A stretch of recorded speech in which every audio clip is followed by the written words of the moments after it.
Welcome to another episode of the Meal Prep Monday podcast. I'm your host and founder of Prep Dish, Allison Schaaf. In today's episode, I am giving 5 tips for a successful road trip. Before diving into today's content, I have an email from Prep Dish customer Jessica to read. Jessica writes, "Just wanted to say from one paleo-ish girl to another that I really appreciate what you're doing to help busy women like me survive in a world of processed foods. You had me hooked after just 1 week. You simplified what I was already trying to do on my own. I now spend 1 to 2 hours food prepping instead of 3, 4, even 5. I ate a variety of new foods instead of the same 5 to 10 meals I was stuck in a funk eating. You have drastically cut down in my grocery bill by giving me a logical plan and reducing waste. I like how the meals vary by the season, which also helps with the produce prices. Not only am I a loyal customer, but one of your biggest fans who has told all of her friends. Good luck as you continue in this venture. Thanks, Jessica." Jessica, thank you so much for sharing. And I love a few things about this. Of course, I love that it's helping you spend less time and introducing you to a wider variety of foods, saving money. But the thing I love the most is that you're sharing with your friends. That really is the highest compliment we can receive here at Prep Dish. If you are already a Prep Dish customer, if anytime you share with your friends, that just means so much to us. That's really the number one way that people find out about Prep Dish is through word of mouth. So I so appreciate that.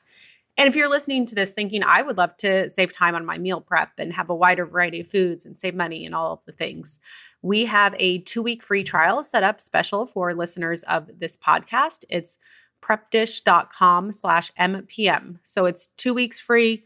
Just give it a try, see how it works in your household. After 2 weeks, you can hopefully continue on using it, but also you can try it 2 weeks for free and then, stop at any time. So again, that's prepdish.com/MPM for 14 days free of our meal plans.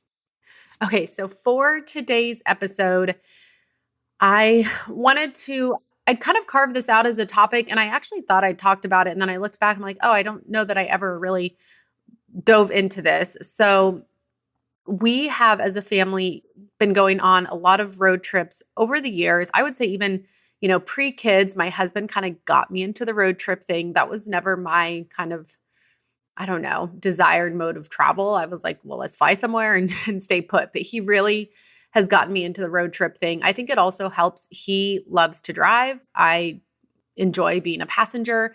I've also found, I don't necessarily recommend this, but you can nowadays, a lot of times I can get Wi-Fi. So if I need to check in on things, check in on Prep Dish, I can log into my computer from the passenger seat to stay on top of things, which is kind of nice as long as the roads aren't too windy.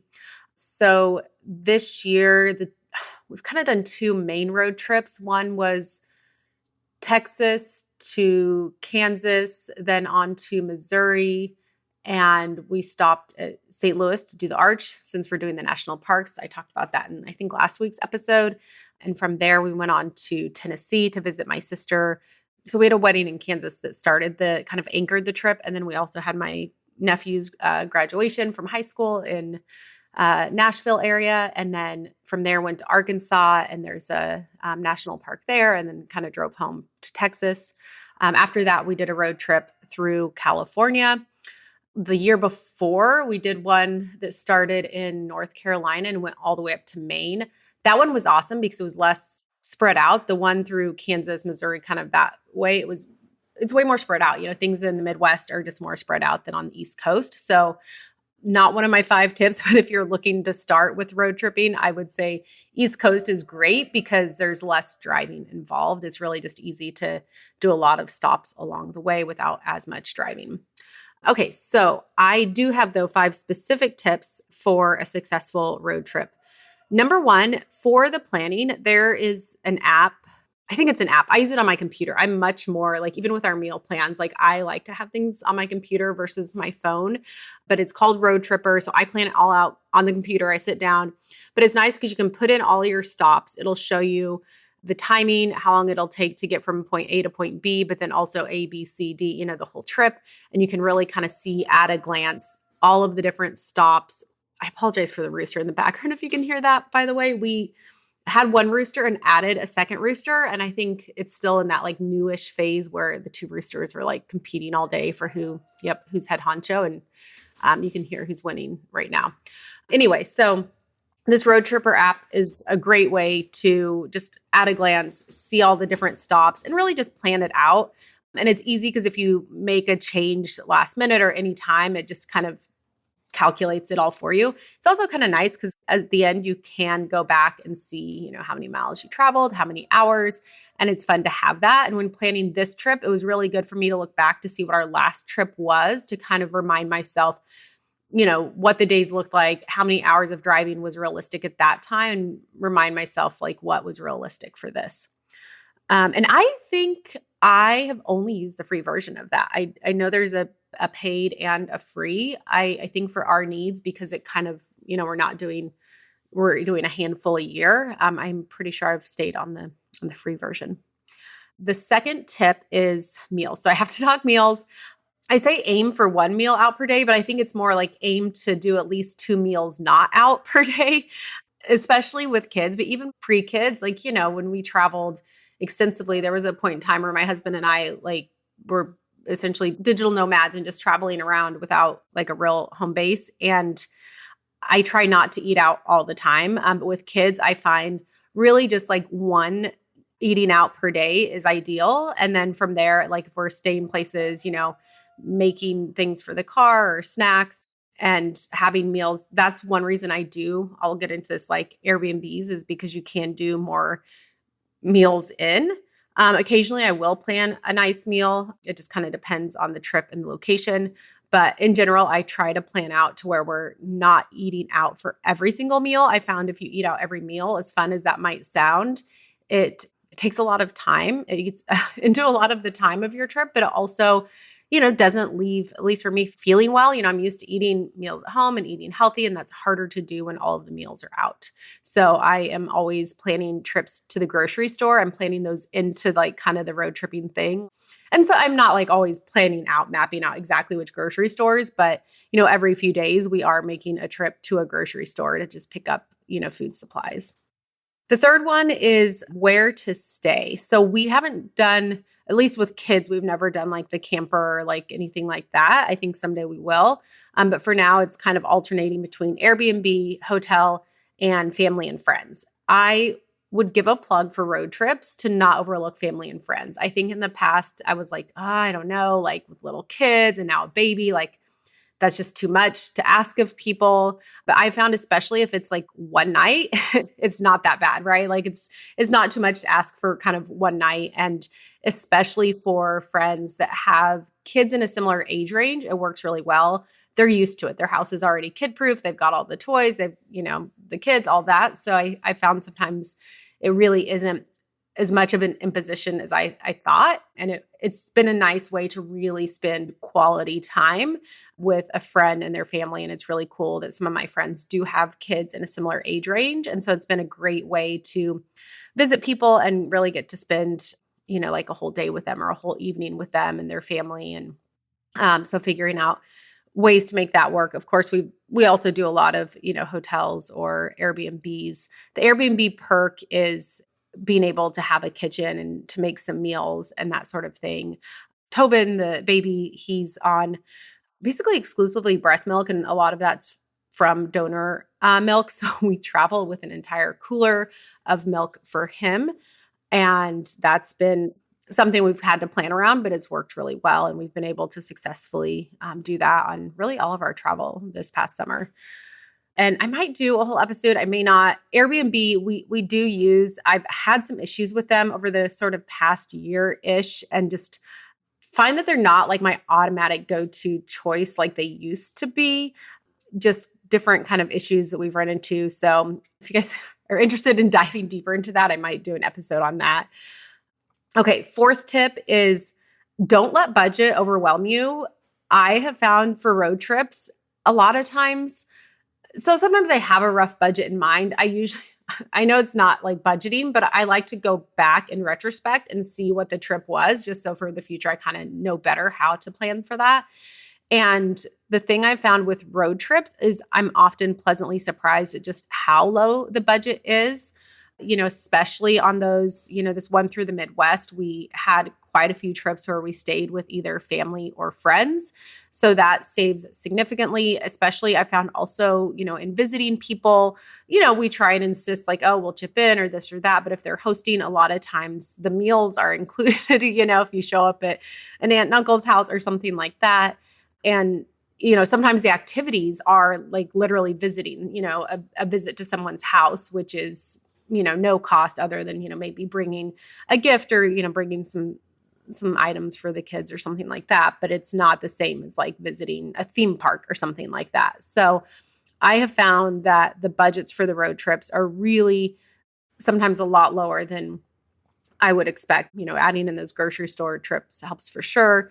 It kind of helps me see how, some of the families that decide to take a year and, be in an RV or a camper and kind of just travel for the year, how they basically just transfer expenses they would otherwise have at home and they're just kind of more on the road. And now there's certainly things to look out for and be mindful of, especially, if you get into a town that has more activities like, oh, there's a duck tour, there's a this. And then, when you're doing all those things can add up. A lot of our activities have been, as I mentioned last time, the national parks. National parks usually are very reasonable in terms of cost. Just, there's the cost to get in, which usually isn't too bad. And then once you're in there, there's not a lot, and we're usually packing a lunch and bringing that in. So, the cost is pretty reasonable compared to other trips and activities that we could be doing. The fifth tip is, speaking of activities, is just keeping those to kind of one top priority per location. It's easy to get to a spot and feel like, oh my goodness, I need to do this and this and this. And one way I plan is I like to look at kind of what are the top activities for this location, like the top 5, or sometimes I'll even like scan, like what's the top 10 or the top 5 for kids plus the top 5 overall. And I look at those and I'm like, okay, what's going to be our number one priority? And that's the thing I focus on. And maybe we fit in, something else or 2 or 3 things, but I try and really, and I've done this kind of over the years, the more I've traveled, I've realized, okay, I don't need to go to all of the top 5 things because a lot of those things aren't important to me, but I like to see what's important there. Like, are there any significant historical markers or activities or something that's really popular? And then from there decide, okay, but then what's actually important to me and to our family, and figuring out what that is and doing that in advance, because it's easy to also get in a location and see all these things going on and feel like getting wrapped up into, oh, I've got to do.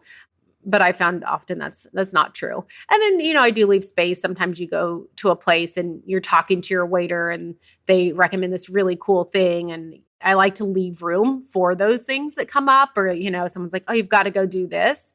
Having the space and room to like kind of do the unexpected things, because often those will be a lot more memorable or fun or exciting than things that you can plan from behind your computer, which, you can only do so much. I think when you're there, sometimes it's easier to figure out the things that are really cool in the area.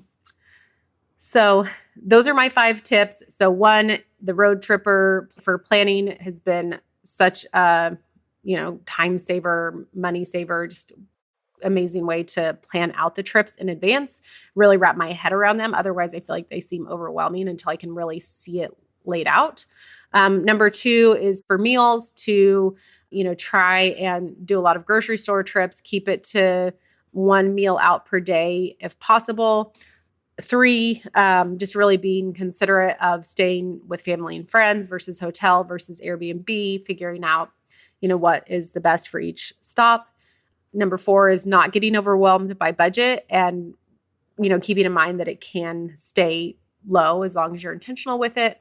And then number 5 is with activities, just really only having 1 priority activity per location and not getting overwhelmed and feeling like you have to do everything that's there while you're there. So those are my road trip tips. I hope you find this information helpful.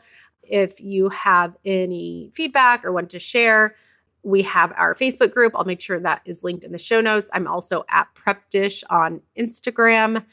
And that is all I have for this week. Oh, I also want to mention, if you are a longtime listener of this podcast any of those ratings and reviews, especially if you're an Apple podcast, I really appreciate those. It helps more people find our podcast.